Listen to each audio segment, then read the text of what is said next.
আমি তো আগেই বলেছিলাম ভারতের ম্যাচ একবার বয়কট করুক পাকিস্তান, তাহলে আইসিসি পাকিস্তানের উপর এমন ব্যান লাগাবে যে জন্মান্তরেও ভুলিবে না। না রহেগা বাস না বাজেগি বাঁশুরি।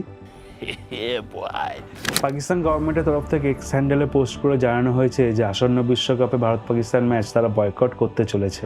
ব্যাস, এবার আইসিসিও পাল্টা জবাবে এক প্রকার হুমকি দিয়ে তাদের বলে পাকিস্তান যদি এই ম্যাচ বয়কট করে তাহলে তাদের ফল ভোগ করতে হবে দীর্ঘমেয়াদী। মজা আয়া। এসবের মাঝখানে ক্রিকেট বিশেষজ্ঞরা এটা ভেবে কুল পাচ্ছে না যে বিশ্বকাপ থেকে বাদ পড়লো বাংলাদেশ, তাহলে তরপাচ্ছে কেন পাকিস্তান?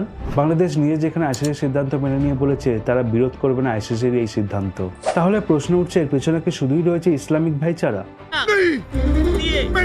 অনেকেই দেখতে পাচ্ছে না জিওপলিটিক্যাল বিগার পিকচারটা। আসলে এই মাসেই 12 তারিখে রয়েছে বাংলাদেশের ইলেকশন, যেখানে ভাগ্য নির্ধারণ হবে মোহাম্মদ ইউসুফের। আর এর ঠিক 3 দিন পরেই অর্থাৎ 15 তারিখেই রয়েছে ভারত পাকিস্তানের ম্যাচ।